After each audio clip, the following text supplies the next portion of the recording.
بسم اللہ الرحمن الرحیم۔ علی رضا ہی روایت میں آپ کو خوش آمدید کہا جاتا ہے۔ عہد نبوی میں بنو مخزوم کی ایک عورت لوگوں سے روزمرہ استعمال کی مختلف چیزیں ادھار لیا کرتی اور استعمال کے بعد واپس نہیں کرتی تھی۔ لوگ اپنی اشیاء کا مطالبہ کرتے تو وہ سرے سے انکار کر دیتی کہ میں نے یہ چیز تم سے نہیں لی۔ اس کی تخریب کاری حد سے بڑھ گئی تو لوگوں نے یہ معاملہ رسول اللہ صلی اللہ علیہ وسلم کی عدالت عالیہ میں پیش کیا۔ آپ صلی اللہ علیہ وسلم نے فیصلہ کیا کہ اس عورت کا ہاتھ کاٹ دیا جائے۔ قریش کو یہ بات ناگوار گزری کہ ایک بڑے قبیلے بنو مخزوم سے تعلق رکھنے والی عورت کا ہاتھ کاٹا جائے۔ انہوں نے نبی اکرم صلی اللہ علیہ وسلم سے اس سلسلے میں بات چیت کرنا چاہی تاکہ سزا میں تخفیف کر دی جائے۔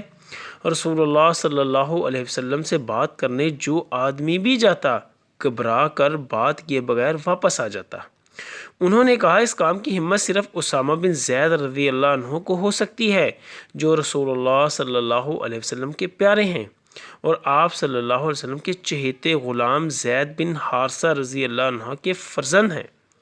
انہوں نے رسول اللہ صلی اللہ علیہ وسلم کے گھر میں پرورش پائی تھی اور آپ انہیں بیٹوں کی طرح چاہتے تھے۔ قریش نے اسامہ سے بات کی۔ حضرت اسامہ رضی اللہ عنہ رسول اللہ صلی اللہ علیہ وسلم کے پاس آئے۔ آپ نے انہیں مرحبا کہا، اپنے قریب بٹھایا۔ اسامہ رضی اللہ عنہ نے کہا اس فیصلے میں تخفیف کر دیجئے کیونکہ اس عورت کا تعلق اشراف قریش سے ہے۔ اسامہ رضی اللہ عنہ نبی کریم صلی اللہ علیہ وسلم کو قائل کرنے کی کوشش کرتے رہے اور نبی کریم صلی اللہ علیہ وسلم خاموشی سے سنتے رہے۔ آپ کا چہرہ متغیر ہو گیا۔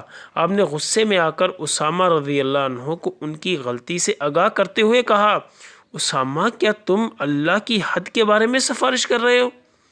حضرت اسامہ رضی اللہ عنہ کا ماتھا ٹھنکا، انہیں اپنی غلطی کا ادراک ہو گیا۔ انہوں نے کہا اے اللہ کے رسول میرے لیے مغفرت کی دعا کر دیجئے۔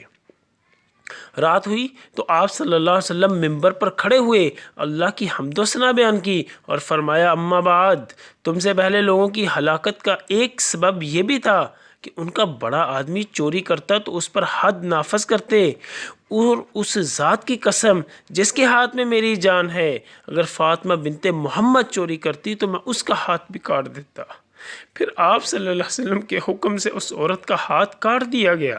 حضرت عائشہ رضی اللہ عنہا بتاتی ہیں بعد کے دنوں میں اس عورت کی توبہ میں بہت خوبی آ گئی، اس نے شادی بھی کی، وہ میرے پاس آیا کرتی تھی اور میں اس کی ضرورت اللہ کے نبی صلی اللہ علیہ وسلم کے سامنے پیش کیا کرتی تھی۔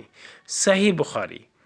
حضرت اسامہ رضی اللہ عنہ کو نسبتاً سختی سے تنبیہ کی گئی کیونکہ وہ باہر سے آئے ہوئے کوئی دیہاتی نہ تھے، مزاج سناش اور ہر وقت آمد و رفت رکھنے والے تھے۔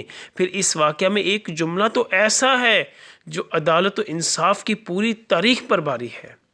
یا اللہ خاندان اہل بیت کی سچی محبت ہمارے دلوں میں راسخ فرما۔